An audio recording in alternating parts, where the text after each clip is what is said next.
weya wutifa edwaw wani echi apopo wanofa ehim wonaina wonsa ayetitriti ana emoye dududu ama wontumi mpeja se eyade nkoa ana etete wo efri wuti beka wona ase na wo pe ayaresabia edi no kredi besaw yade dia eno ane 21st clinic minim anamondo do wotu efa wo yade ho eye nokre se wo do yade achini ache nanso kawa komato yem efri say 21st clinic eye ayaresabia otrewo na wajiwe free wo yade ensem wo Ghana ha ye won krabata no bebra ebenwo wo bebia wo bia ya wa kra tema domi kaswa takrade takwa obuase koforidua nkranza tachiman brekum goso sunyane dwaboso ene kumase ye adwuma efri dwada etikosimmeneda holidays ni nano ye adwuma freyen ewo 0540 311 311 na yenchiro ye chira kwan no ye 21st clinic na clinic of your time 21st clinic still the sciatica expert there be at 21st clinic yen ene ayasabia baako we ekome yedamufo ena yetimi etu ase ene yale wankekan ni nyina no eye 21st clinic ye kira kwan ewo kumase no eye ehwa overseas alpha radio nchen ho pe ena ye wo bomodian ne fra yes 0540 311 311 0540 311 311 Ebusiafo yamamu aha amamu atena se baby awo bia ya da se sabre wa fidie no eda Sompa 93.1 kasa fidie so na donko ebo se memenda bia no akosise nom na se nom you no bebo no eye healing point dwumedie na eya ye de ebe somo medidi wo hene ire ma me akua yeboa asia ma obetimi afre me abrewatia meje wo sododo school fees say chief executive producer e de medjumedie sanso na afieje wa call de nketesia fo nyina ka kire wono so ka producers no betenenka e wo apomoden kase no eso Rexford Sompa edidie edom yen sanso na Dr. Sly Sompa chief driver wono so eboye chidom den Joel systematic osesa na memfre no kranza ni de share oh boy one fine boy nice boy kama enne wono na etime nche ha se no mu a o chinchin fidie no fruma ede amame enne ye wo bi ede mamo ye wo bi ede somo na enne de ne de misra unyabre nyadaje na enya ejai de wuye nyina na etie ye fise se wo ye bemo se wo ya akokora wo se wo ya ablewo se wo ya baba wo baby a wadru bia na ne de be ka ho asem no e fa ho Dr. Eric Mafo panyi kwanchira for pa Dr. Panyi pa what 21st clinic enenso nyankopon ayadom wa beka yensa na enne de da be maso no eya na watewaso na watie ye ba betwetwe nkomo e de afa eye dysmenorrhea ana se dodo na e kan se menstrual cramp ana se menstrual pain ye baby sa doctor de kire na wode yakomu ye na ekwan ye be fa so ebinom de so bosome so a se de ya na bi di o maye calendar ni nyina no kwan a ye be fa so na oya obi ana se wo ha obi e be ba no yetimi ahwe kwan ye de be fa so ama ye ho etimi atoyen eya kai se Sompa TV multi TV decoder no so no ye twa live e wo ho sanso na Sompa 93.1 Kumase eno so ahase ya na ye wa ye di dwumedie no brought 20 other affiliate stations one also fa ye dwumedie eno nti wo de wani ekire mu wo sunyane a eye Sompa 98.9 Sompa 98.9 sanso so na nkranza One fire or a Sompa 90.7 Sompa 90.7 Brekwa na Fabia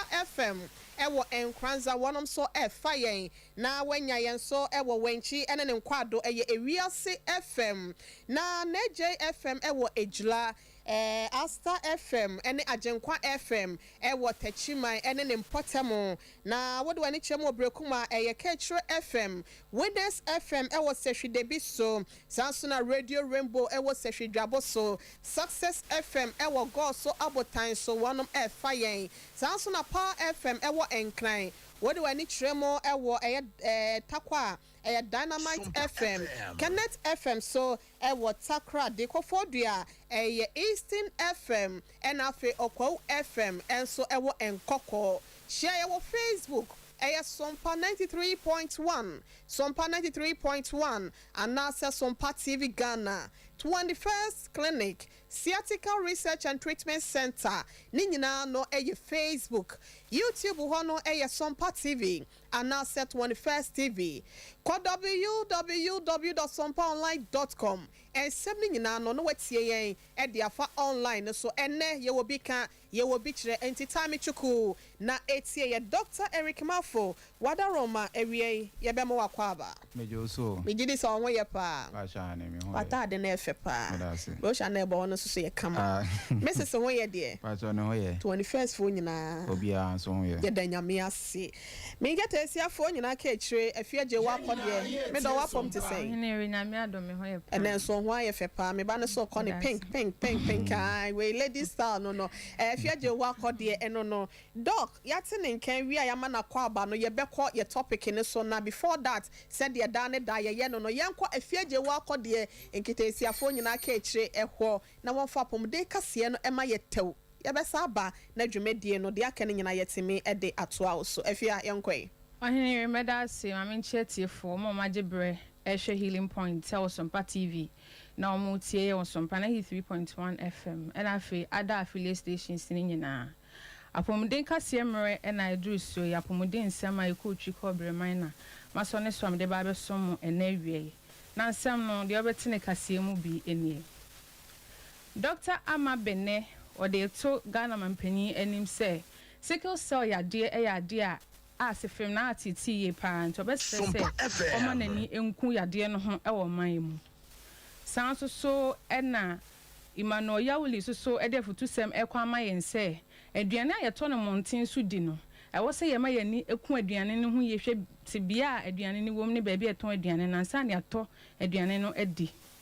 wonsem foforo mu so na Patrick Japan so defutu sem ekwa mayen se bi obi eyensadweam anase ofanu boni a ene kwanse yi na yepemu abusua wei ene apomuden sem a editie ne di hye nam de ba be sommo ene awie e wo Sompa 93.1 FM and afi Sompa TV so bi amaje bre ewisa kase di ama wo medin afia eji wakode afi kase ni nchechemu eni kwanchefo a Ghana Institute of Clinical Genetics ano Dr. Ama Bena Kwesikuma odini juma e wo Kolebo Aban Sabia ode atoma panyi na ma dan kwakwa ene wo mo nsem obi o ma no du bunu mu se so obepie mu e wo Kolebo Aban Sabia bia ya wo hwe sickle cell me cha wotutuo ya de e ya de ne ma enkoye wo hokra so ya afu obi ba honom so ba beja hwa omuni wards krampa omode ya afu eto sanso so ene du weekends nso a omuni omanfo krampa mbehwe ayarefue we akoya atete sempa sanso no mo sanso eni akane a mo de be nhwehwemu ahwe yade no se de ekọ wonipa no nipadua mu osi we ayade e ha adwen into obesro mampanyi na nado danko akufa do se obeye de obetimi bia na wape akane ene niema ebebo ama ayarehwe ne ayaresa ensam akoso yepa e Kolebo Aban Sabia ne titiru eni bia ya yehwe anwotutuo yade or the sansem we to dwa obra na ye kai World Sickle Cell Day ana one nsem twefo twetwe nkomo no de sansemi atudwa wonsem foforo so na Imano Yawuli ono ena shapo din nsem so hohoye no flamantamu ono so ede tu ye nim se bebi aya ye to aduane e ya de wo se ma ye ni kuhu ye ni ehwe tebia no nipa na oto aduane no kra na a wo se ehwe se o se fatase eto na aduane ni bia na okoto aduane wo ba bia obi wo no ma sika nipa na de tete aduane no ne nsa ode tete aduane sansa kro na no de gigiska o si we emwa ma pomuden ensem enkoso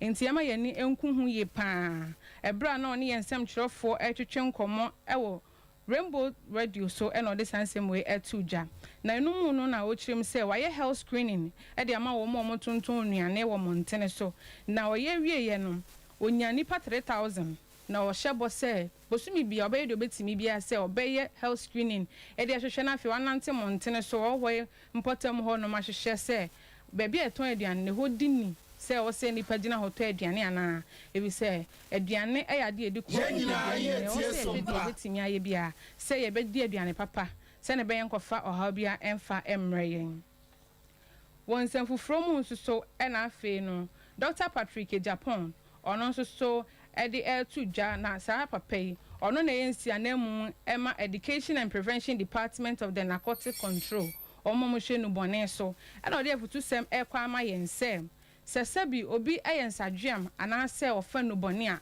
e no kire sesabi se nipa no nka nipa ho se obi no monsa ewom se bi wa draw na no draw ne nsa oya ne tibia no eya na kwa koye bibia ho de na so ni kwan se ye de nsa point no wo kwa na se oba ye twetwe ye ho ye pese obeben ye o ka asem krampa ye ndi ntuma busua hia kra ye mfre no se no enye enti se ye hu obi e wo sa tibia ne mu a e wo se ye tweben no krokro no ne ye pem wo ye befa so de aboa sa nipa ne se ne be ya obetimi afri sa ohaw yi mu na ni kwan se ye na yipamu sa so nka nipa ho mpese o de ukuru akura be mananu mso ni de keka ho o se enye enti ye ntwe ho emfri sa suban boni ho ebro ne yensem twofo kwabna Japan e twetwe nkomo e na o de sansem we atudwa efi se na o kyerɛkyerɛ afa kwan a ye befa so ati ye ho afri no bone ensem ho abra na ye di World Drug Day celebration e ye June busumi ni da to so aduonu ensia mu eno nti na nam so ema Yewra Patrick Japan de futu semi ekoma yen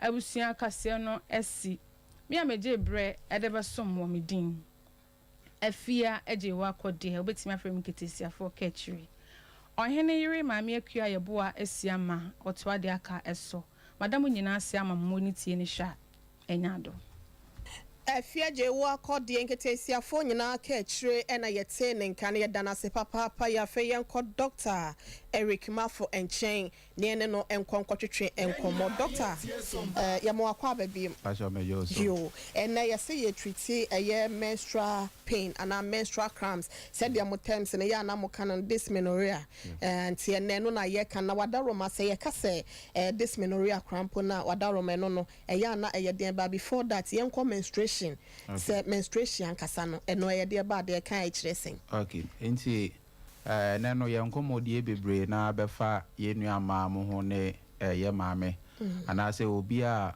oba bia na ontwa bra na ogusu ebu ne nsa no na yankomo twetwe ne bebre na ebekọ ama wo okay na se ye ka se mensisa na yenum se oba bia no ebosumi bia na wo se utimi ye de ebu wonsa na se emoja na efiri oba wase eba no na ye can say a menstruation and as e bia o menses na eno no eye abra say awodie no bosumi bia no awodie na nkasa no emu etwetwe aha esan se nyinsen bosumi bia na awodie na nkasa prepare ne ho for nyinsen okay enti se enhia obema ho nso bia na ewo se awodie ni maye den esan etwetwe na ene enkwamwa bi a ewo wo awodie ni mu no eno na eba asemoja ema bosumi bia no ye den yehu na se ye nkosua nso a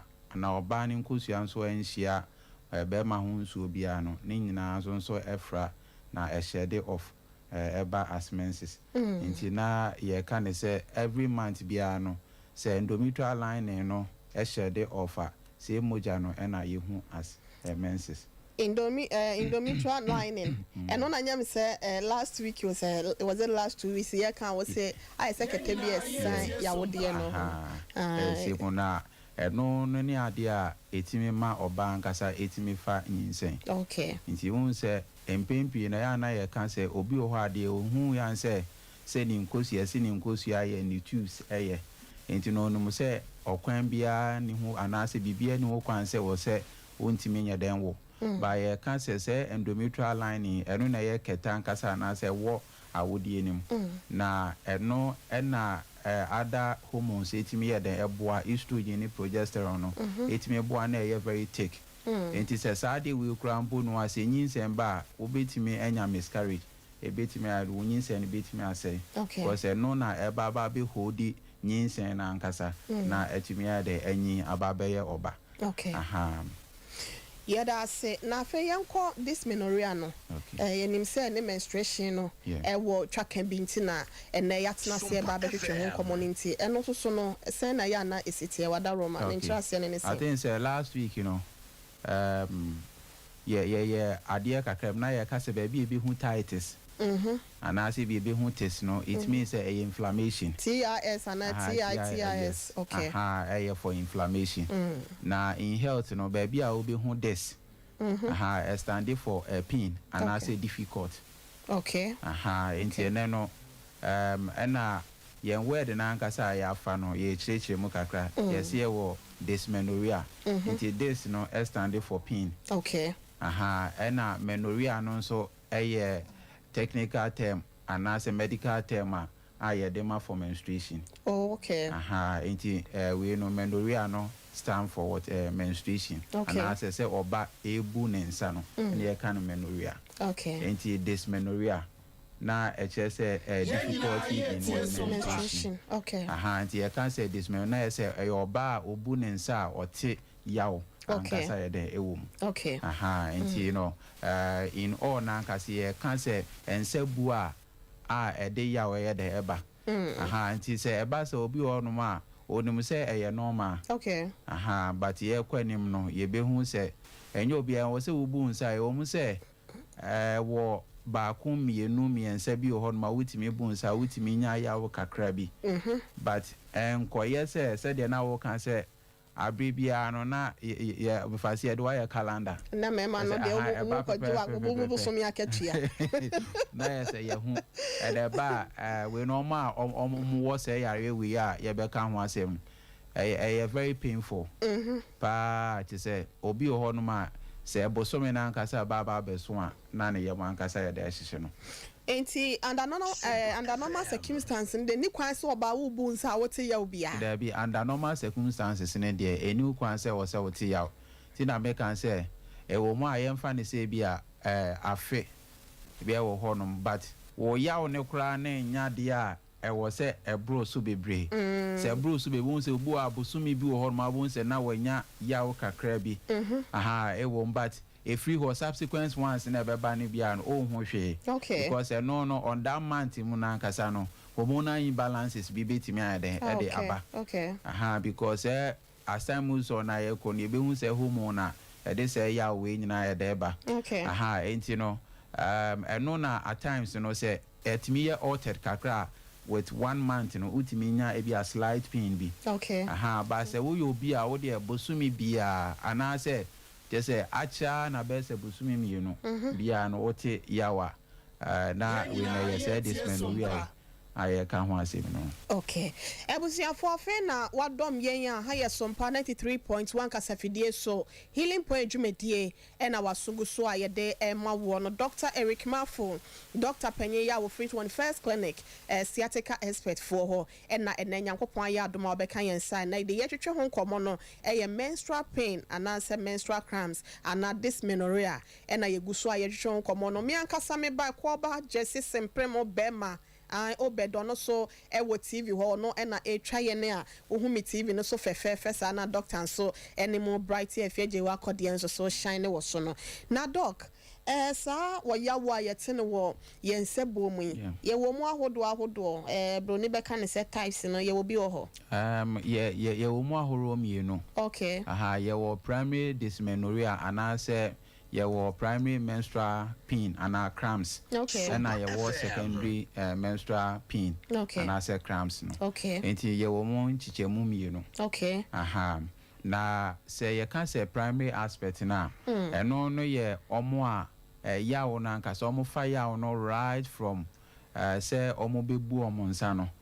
Omo sha se ebu omo nsa na se de di kan ya odi ibu nensa. Omo sha right from bra e bia wasi ne maba wa bre mu a teenage na wadu teenage age na wo fa ne nsa bu na obi di kan say yemfa ne say bia wadi we are 14 years 15 years e de di kan de di kan na o sha se hu ne moja kra no ana de di kan na oba be sha se abu ne nsa kra no no and I can say no near primary dysmenorrhea. Okay. Into no no yaw no or shas ya or share ne brass ya pena yaw no shas na ye ka se eya na eno no enye yare okay na se o ye se nipa na omode no ano ye den pa ye omode no bi ho me ba it may ba 24 hours to 48 hours before cry sana wa sha se obu ne nsa nti emfa ne se bia se Monday na oba no bebu ne nsa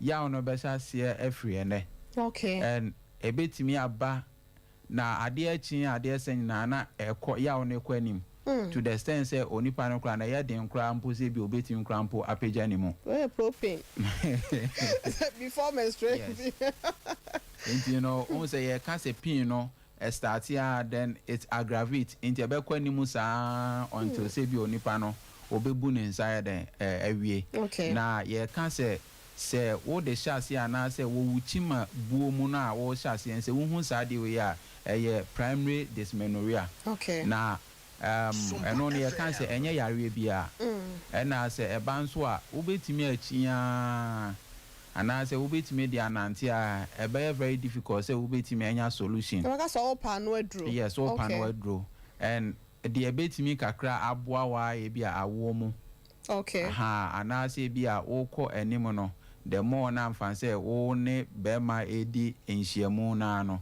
etimi ma say ya no ye den eba form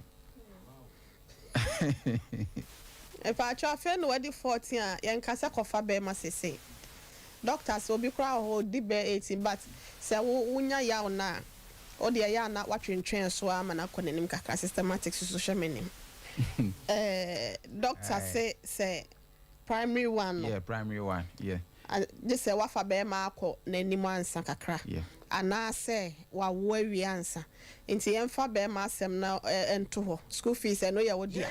Na yenko say wa wo dia nti na oba wo wie na say wo menstrual pain na etimi free ho. Okay, the year kan ankasa ne say ade ankasa me de menstrual pain ankasa by your hormones be a friend prostaglandins. Okay. This prostaglandins no nti na ye kan say with the primary aspect say wo on the primary dysmenorrhea no say obi da say wo dra ana o we take care draw na and say o try so bebre na fa painkillers e be do me bi no bon say na o be abuse drug no then we say a lot of painkillers and so be ma gastric ulcer nti no say bebre o honma because ne say o muntimi be pain nti no akwa say painkiller akwa yo madamfo and the more now you take in more painkillers and so obewie na and they will getting ulcer nti no na ye can say this hormone ankasa na etimi regulate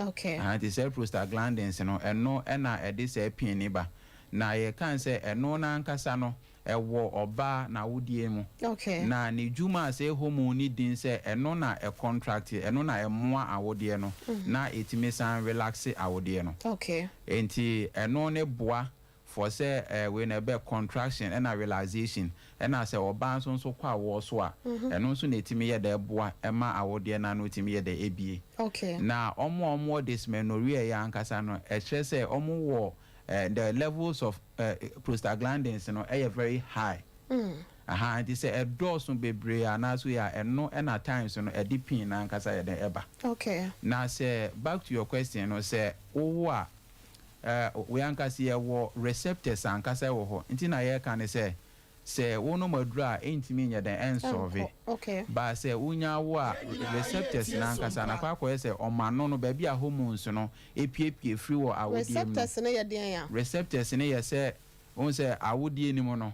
Baby a say hormones ne be den ebe piepie free no site na on piepie free no. Okay. E ho ne receptors no. Okay. But say unya wa because say uterus no etimi ye enlarge. No before ansana yes emu ye kese ansana akola no etime ya den abanti no eno no wo be wawie no lose a lot of prostaglandin receptors no baby a hormones na nkasa ye de APA free ba no wo be wawie no lose bi okay it already no say we lose bi a automatically adene doso na ye say bia de free enti obia na owo dysmenorrhea bia no be dia dance say owo wie ye no ekọ without no medication. Okay. Enti eno ni ade enti ne can say wo awo mu any idea betimi ama permanent solution. Okay. And you so be on maybe obetimi akọ hospital or this man every month bia no.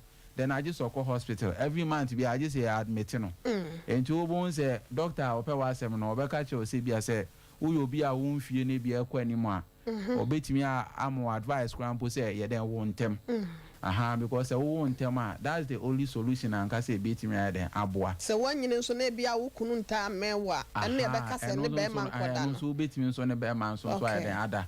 Because the can say and also no say on the other side no say only be man so dance so mostly na nkasa na ye wo hormones ankasa no so release oxytocin ni dopamine hormones no eno na no so release na eno no eboa etimi alleviate pain ankasa eyi ya free ho enti un say yemfa ne say be mati ye ne ya na se we no onya ne oba edi ahia penalty yare no ekofo mana se ko.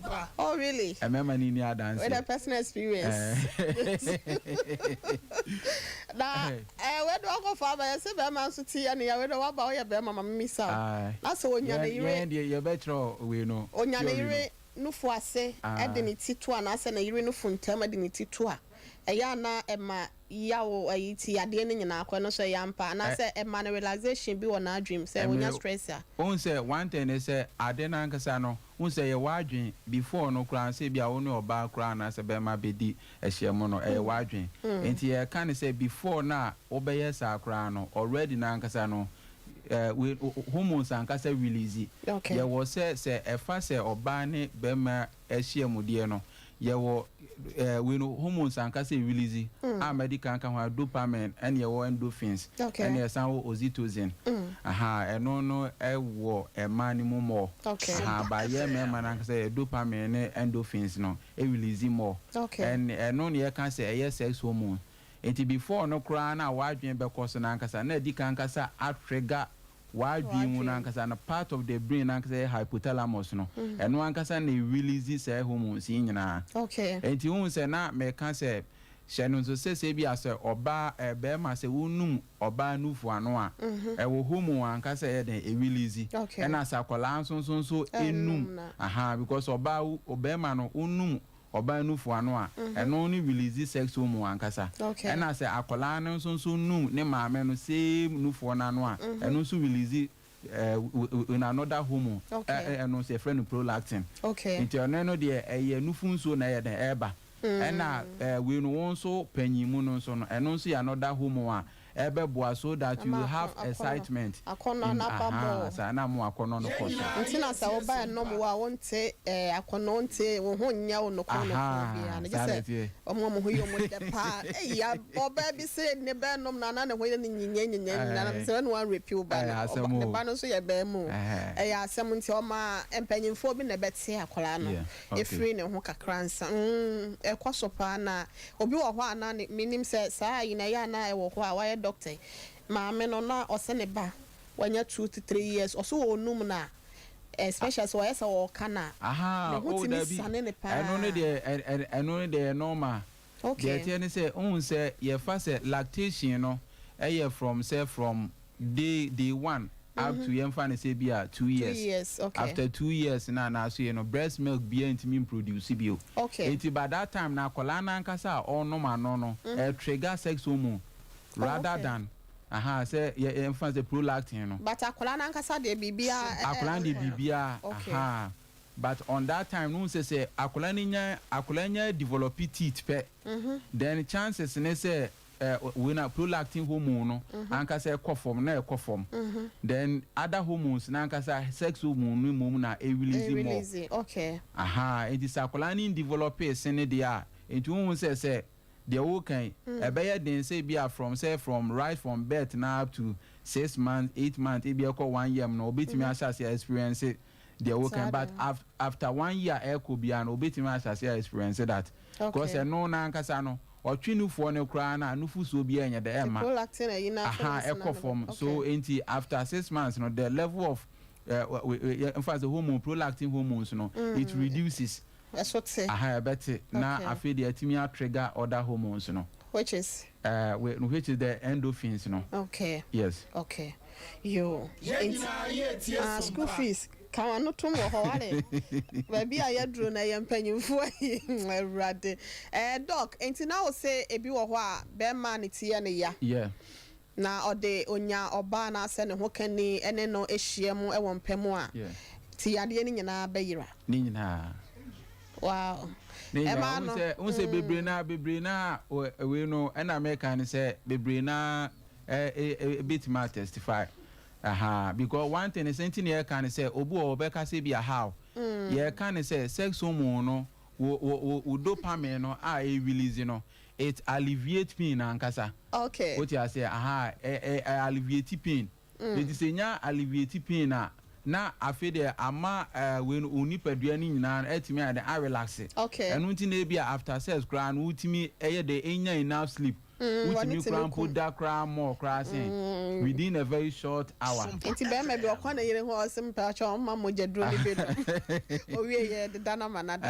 Enti no that is the when find physiology which is it alleviate what pain. Okay. Enti anu na itimi ma yedi ya so. Enti say bia so nipa ne wo any pain bia na and especially with the headache na I didn't say bitimi a resolve pain no. Emma Mutia Sompa 93.1. Ye catch you almost say ukunu ni tiye ne ya anasa oti ya ubi ewo ni nipadue mu a Dr. Eric Mafu wa ben da bia me se wa hye wa kwadale wonim de ewa ayaresa ne ayahwem ose ma ukunu no ene wo nhia wo mpem saa ya wo ni nyina bekọ na se bi sika na enka de bekọ akoto aduro no madam wo waste sika ne time o kwakola no na nka akwa ho ka betimi abọ eye simple and short we no eye fa ya mawapo eye healing point dwumedie so nko a e na abenya saa kasa we say eni saa nimdie we say doc yenko secondary one no say secondary o say your types no primary one and then the secondary one ye who primary one no yenko secondary one and also so saying na ya na etie wadarama okay enti ye kan say se wunya shase se wubu nsa wie obu o mo shase bu ne nsa onte ya obi a afi de mre ko nanim no edu bosome na afi de wa shase ete ya okay e bia mabu mi nsa be say 2 to 3 years me okay afi de after 3 years e ko 4 years na no na afi de obu nsa o shase se wo te ya okay eno ne ye friend no secondary dysmenorrhea and ye kan say eno ne de yare. Okay. Yare bebre a ye bebobo so a ede ye den eba. Enti se wo ho no mo na se afede wo sha ati se wo bu nsa no na ya obi eni but emre kwa ni mu na no bu nsa afede wo bu nsa na ede ya o eba eno no ye yare bi eba bebobo so so that say wo se utimi ye dey tu anamo.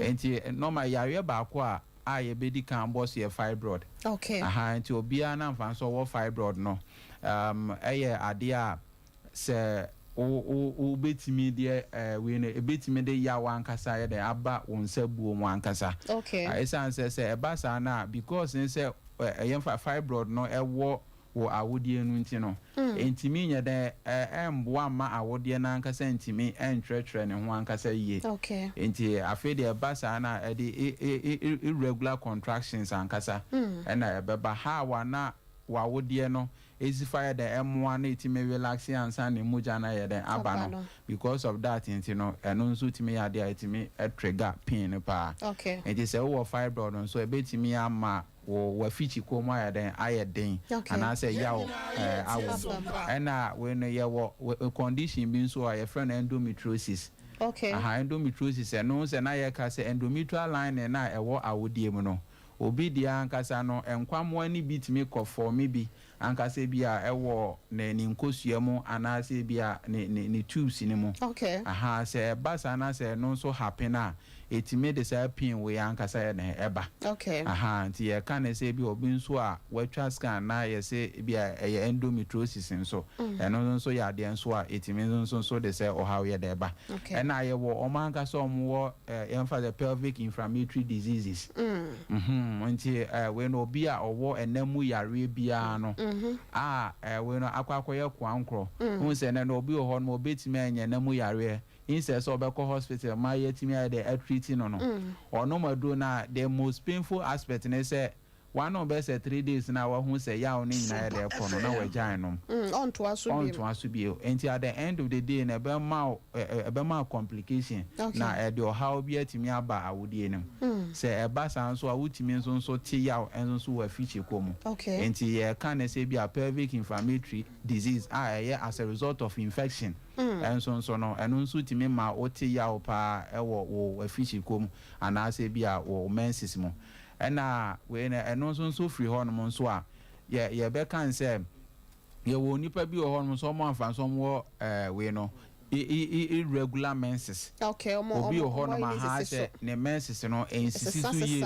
esesa days no ebi wo ma bon se na so ati obi wa 5 days crabo na about 2 days and as about 3 days and obi on so a otimi nya delay menses ne menses no date anka wosanka be ba ko bon se na delay na 1 week and as 2 weeks bi crabo abeto so se eno na ba san so eno no so timi di pain anka sa ya den eba because eno ni nya happen pepepe wo ye emfa prostaglandins na ye kan ho asem no ebe kosoro and say course so a bell constricting or blood vessels no then after the ma awodie no air contracting more and the more na awodie no so contracting more no so na e the pain and kasa ye den eba enti we ni other causes and I say yare a e betimi aboso kakra say no so say wo wa e betimi so am wanya say afichiko mu yawe Dr. Eric Malfani and no train komo efa menstrual pains no na ko Facebook ho Sompa TV Ghana ana Sompa 93.1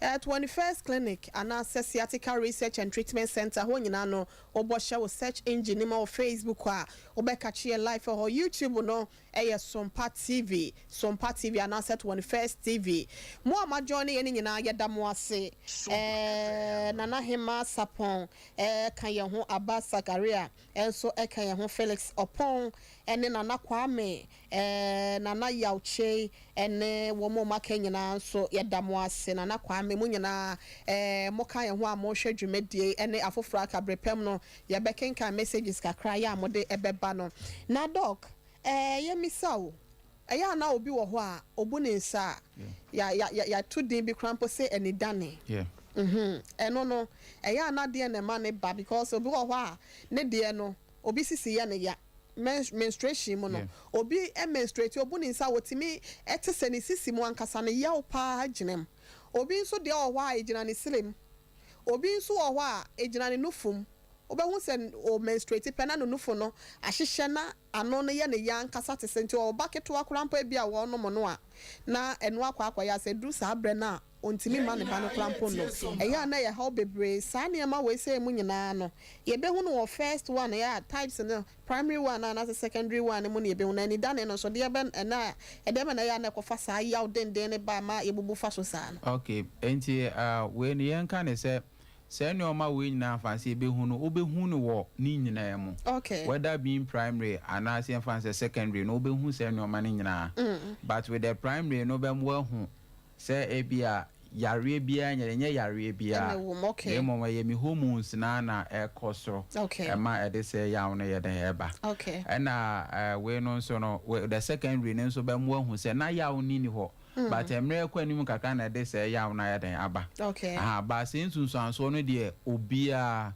de owo under primary aspect na betimi ade enya na de ono so wo with the secondary dysmenorrhea no so betimi enya sunsun so awo kan nyina na normal de yen kan say e de ya wo na nkasa e de ban say on say eya na dodo na no ya wo no ewo wo ayase eya na obu abon se na yase ni timi we na ma se obetimi krampo atene ni mo na nkasa eya na eye den na de etin se prostaglandins na ye kan ho asem no eno no eye homo ankasa eno ni timi eboa se ebe relax oba ankasa wo uterus no ene we no muscles na ankasa honam na ankasa wo wa yase no na se edoso a na afi de said yanka normally say bianka osanka etimi e contract kakra na e relax kakra no e doso a na afi de ama we emfa contractions no ejina so den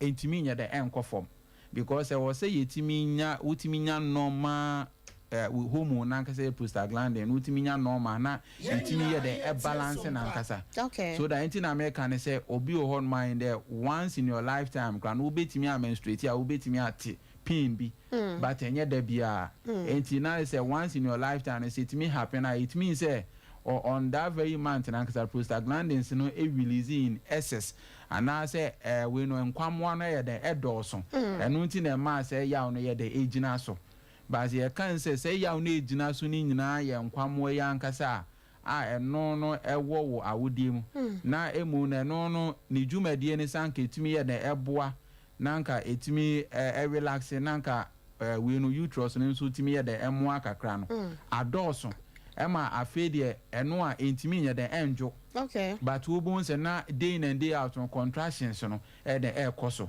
enti ye kan say enti ye kan say yaw no wo shas ye ni nyina na de echi a ade san nyina no na yaw no ye the air koso ye betu mo a kosi say mra wa ye the wawie se wo wie pe na say awodie ni mu nyina ye the atwetwe okay se awodie ni mu nyina atwetwe wie pe then there was say enkwamwa yi nyina na say prostaglandins nyina ye kan wansem no was say go back to their receptors for another month okay it won't say ya unu nya bana say wubu nsa ni wie pe na ekọ enti besan go into their receptors baby a mfan say tena bre no besan kọ na the following month na so you know ma samba said the ba bobo na awodie no nya betima den atwetwe na emu ja na ba okay nti emfa ne say enye this woman so anka be ye den pa san ko ba nso no ubohu se bi a emoja enso ye den efri wase ye den eba aha nti ye kan se no ne ade se dosun bebra eno ena ya na ede se ene danie ya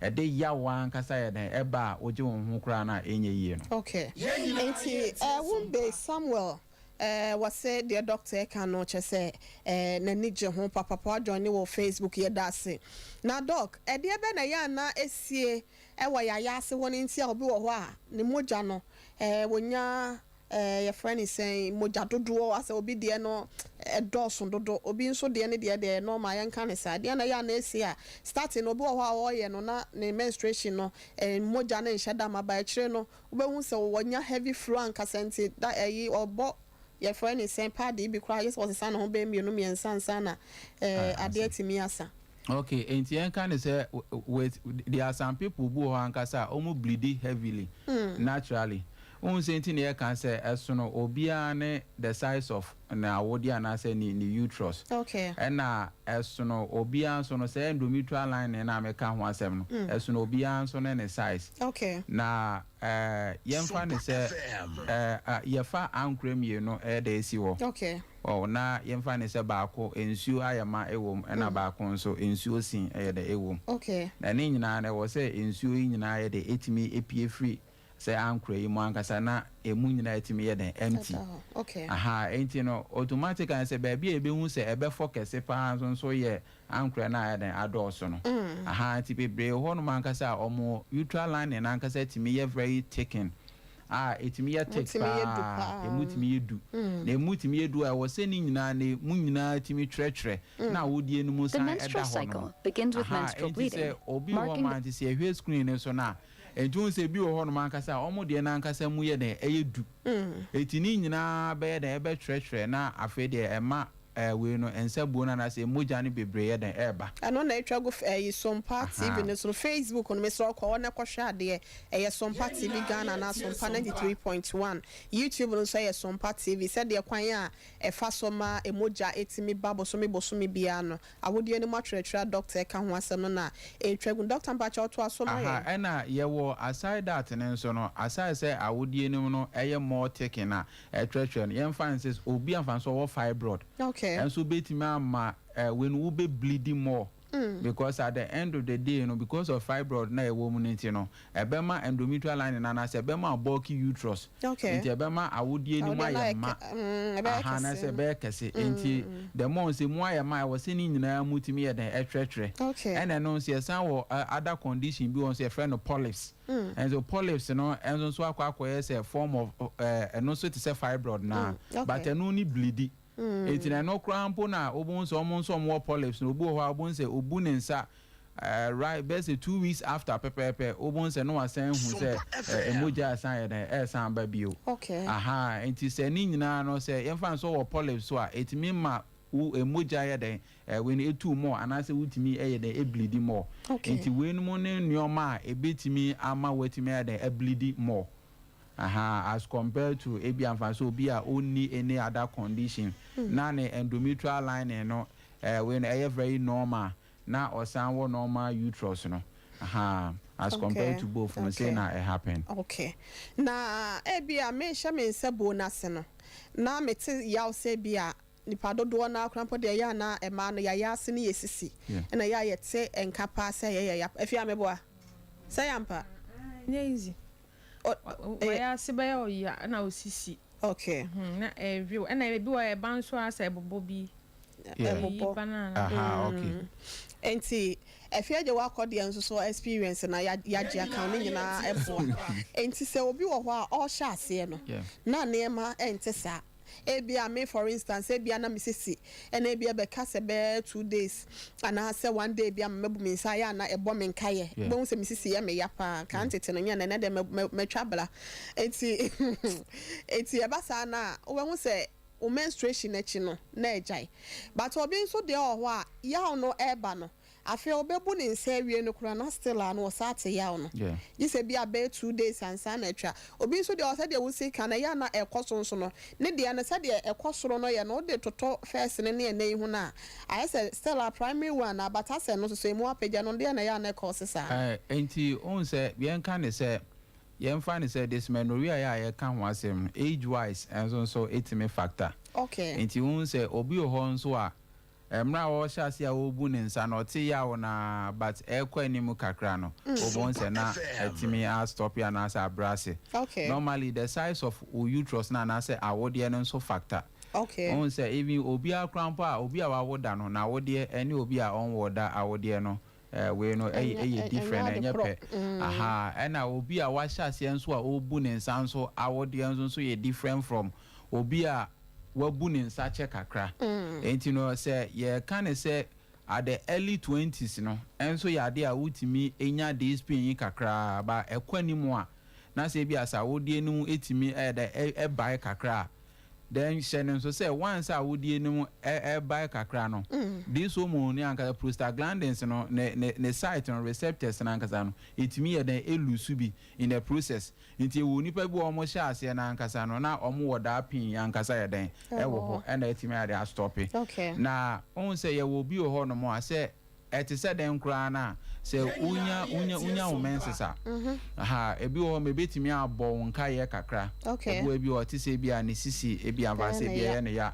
obo ebi o ti pin na nka se bia ewo ne nufu mo obi on so timi nya bia back pain bi ni nyina na ye science anka sa e kire wo se awode no de trere anti sha se contract a eno na ma o se referred pains no anka sa but omo anka so omo dysmenorrhea ya anka sa de omo yawo na anka sa no increase say oba binya na ahyase and the more na fe de ekwanimu na pain no worse but ye were normal signs of menstruation our baby timi ye den enya babu ene waist pain utimi nya kakra obi on so ene lower abdominal pain ubun se na ya se eye nya kakra eno ne wo ho but eno ne ye different from say dysmenorrhea eno ne ye yawa nkasa yawa untimi control ebi ho no ma age se bi a wo faduro ansa na nwa ya dato ena ye wo bi ho kra na wo faduro still no en work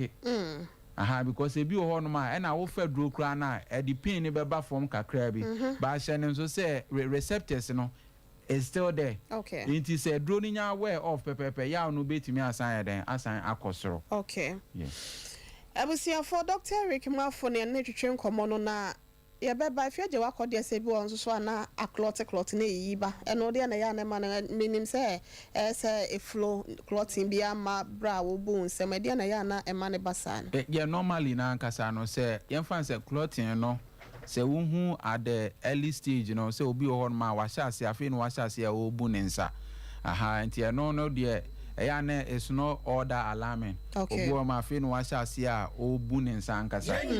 Aha, enti no how endometrial line no shade off no ebe kakra nsa na hormonal balance na nkasa timi na fe do watimi anya normal flow na nkasa. Okay. Ba yem fa na se bia wo obi a wo bu nsa akwa animu a na se ewomu a na se wo hu se sport bisa wo mu and then na baba be problem. Okay. Bia amfa se betimi awa wodie no betimi awo ovaries ni mu. Okay. Aha, ana se bia hormones na nkasa na behave. Okay. Imbalance of hormones so timi ya da So what's about when the first clinic in timi hwe. Yeah. Ebusia for ye the brother aka no mamo na yetimi agyemadwen kyeremu nsusu ye ne mokosa ahodo ye ba doctor ebeyi ni nyina no na afa treatment and prevention no tew na wode atoa so number no ye 0551 931 931 0551 931 931 and 0548 931 931 0548 931 931 wadwen tra wo nsusu ye ukosa bia no Mr. Fabra na yentimi angel so hello good afternoon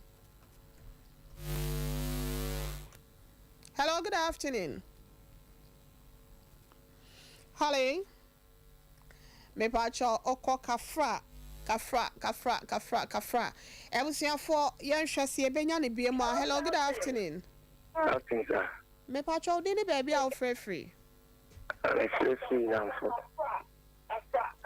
me pacho ma ayi where you nko from na yen kasa why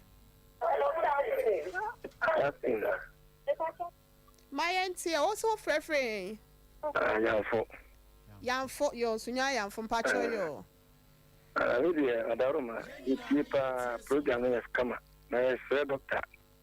It is a very school. A chief in that team. That's a name now, so it's about fair. On factory, you can honor or kind of now, Trinity Yama, and a buffon Dawson. Adaruma. Yo, Yes, the man, I don't want it. yo, yanso yadase pa yamfo yadase. Doc, if you know, be na tree na Dawson there. But for them, so I'm so much try my best. Na ma hwese me me. Woman so munti tree. Yo, hello, good afternoon. No. Me pa cho di ni baby of free mommy. I saw a friend Ruth because I feel Ruben. Ruth. Pacho yentio.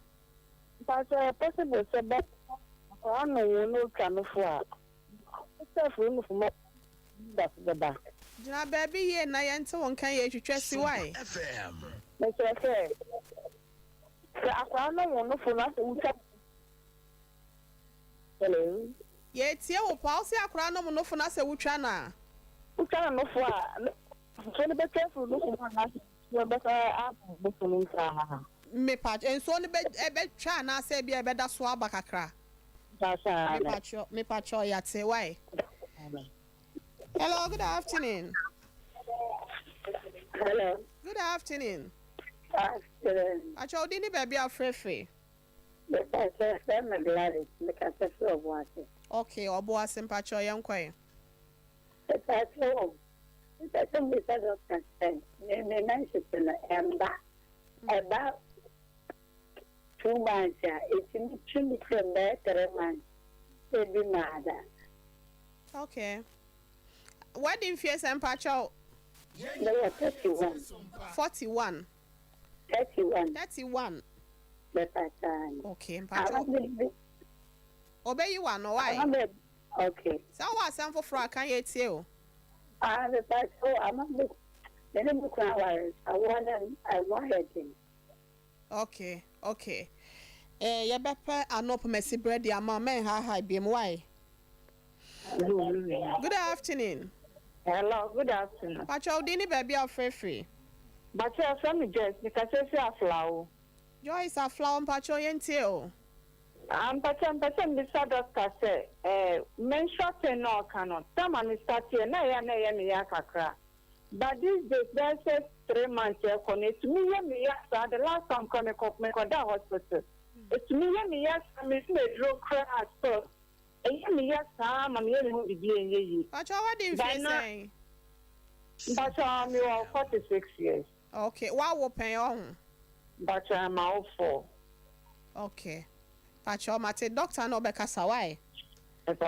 You. Hello, good afternoon. Hello. Hello. But your dini baby are free. But I'm making 59. A friend me, I'm. Sunya Patrick. But I'm a doctor says, let me shake here. Months no, you see, 5 days no, make it pain for my answer. But to one of me, make it painted. To one of me, to paint now. Let me have to paint me, the man. There is me, thank you for a group. You say yes, yeah, Drew. No, this is 20 years ago. I told my parents the same thing. Everyone, if it doesn't be the doctor, say I ran out of things. What do you feel, Sampacho? We were painting. What's that, the 20? Yeah, 2020. Dr. Beyuano. I will say if I last corner they are coming in a modia for 0540 Maya 311311. Good afternoon, Catherine. Hello. Pacho, good afternoon. Afternoon. Mommy, baby, I'll free new day. And I said, thank you, Christine Pacho until. But the thing is, I don't say. When I remember sister, I'm going to walk out of racing. When I remember sister, say, my tree, you got to make phone, so I'm a issue. But then I'm a kind. When I remember sister, it's Saturday now, then I just say, dear, my kind of bad 3 weeks, my friend. The rest is my area, and that's the thing that I said, how do you want? Okay. 3 weeks about Tamudo Yati. Dr. Beyu, ya DC, how I don't know what will fray no. For 0540 person, Doctor and Casacasa 0540 311 311 0540 311 311. Mon frère CCA, the old pebiano doctor no becasa. Na doc, young call. Yan for the end or two for you know yet see, but yeah on fanche and to the Benny said the Oka Brofon and ya try ya search them up betri. And there are some words be or honor intimate fan by tree. Yes, I bet any like there was some words be or honor, especially homo. As all you call a contractor, a contracting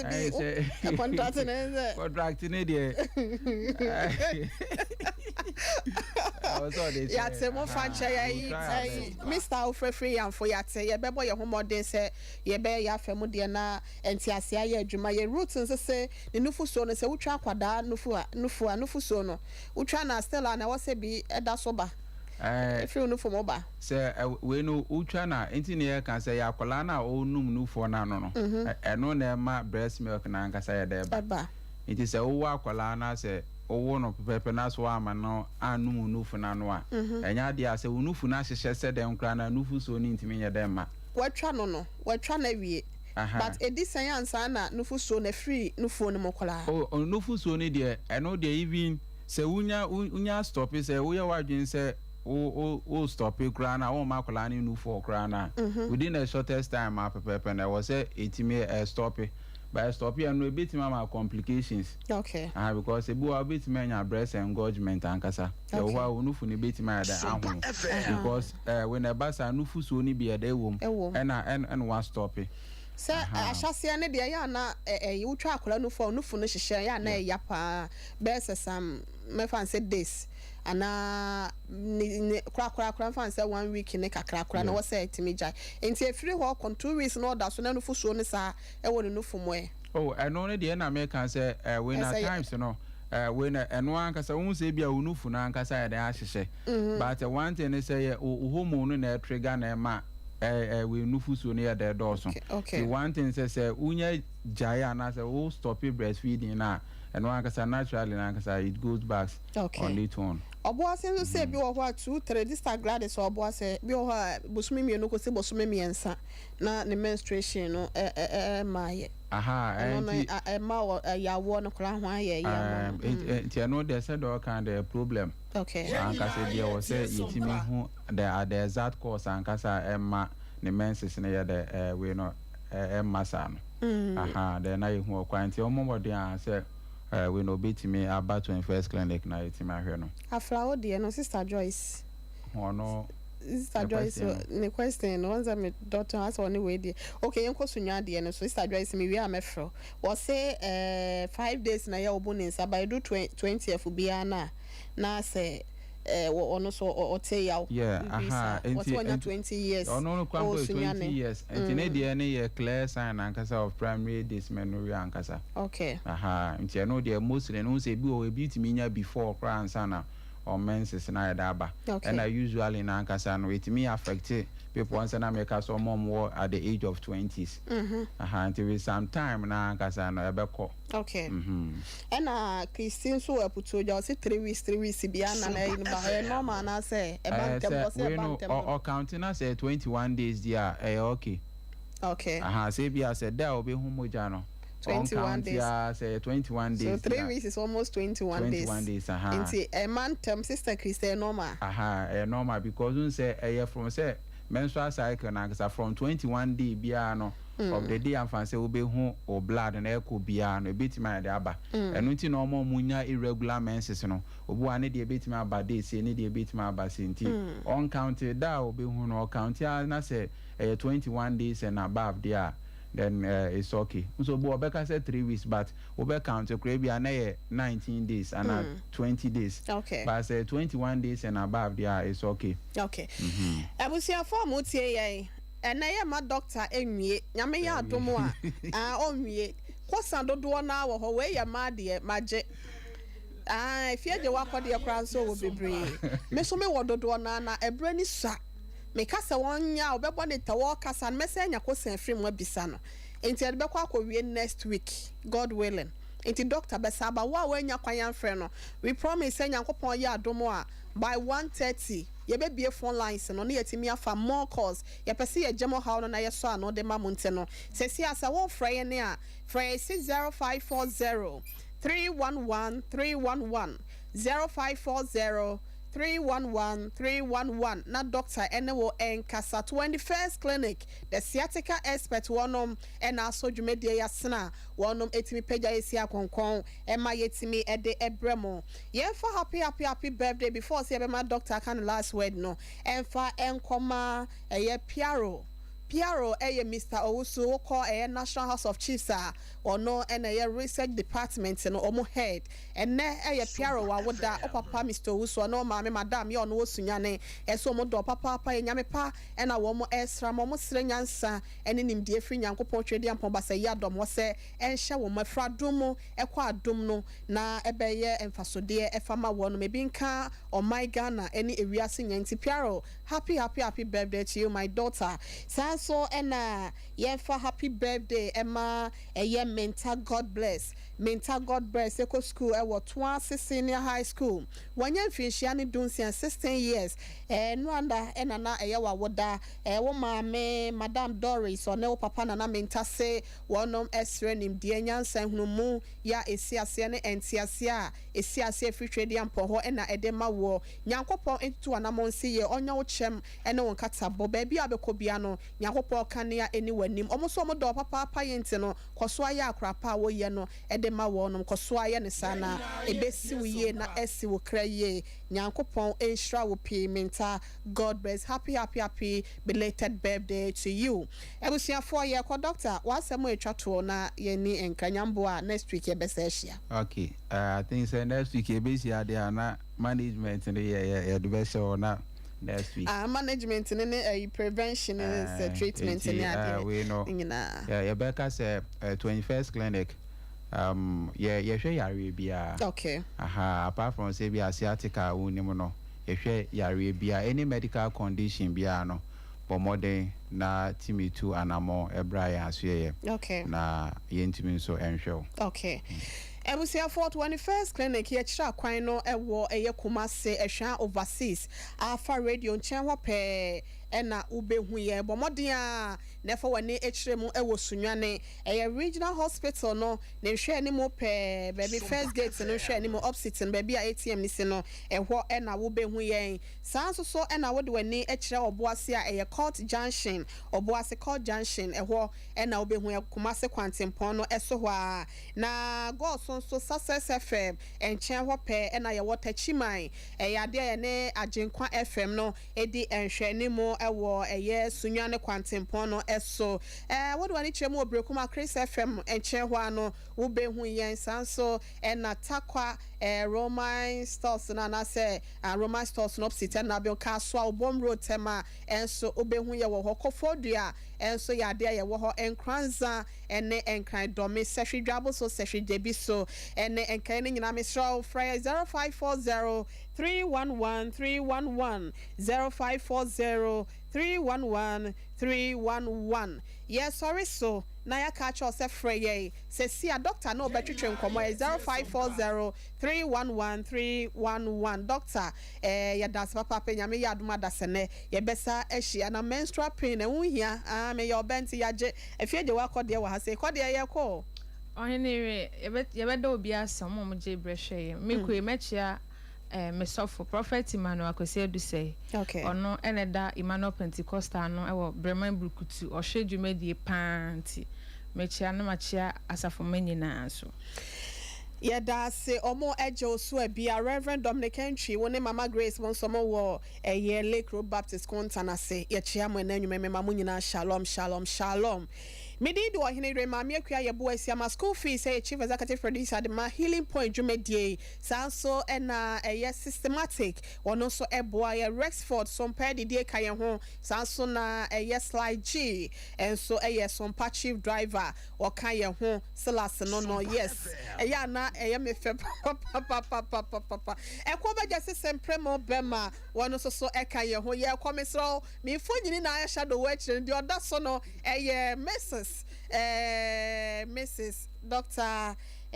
Rick Mafo. Mrs. Mafo. Any doctor no so officer doctor any modo dia me catch or be any who nim do the channel. Very romantic, very nice, very fantastic, very fabulous. Ya kra mu nyina Mrs. na ya so ni mu ye ma no. Dwumedie no extra Sompa extra no na brem school fees Mr. Mike Donko betina say na wati me ede abesom wo chenya me ya domo a no so brem anwumre no Sompa TV so dwumedie repeat e betwa de afaso nti wa nya kwan ntie ne nyina e ya no wanya bre na wati ye until next week ya mamu nyina shalom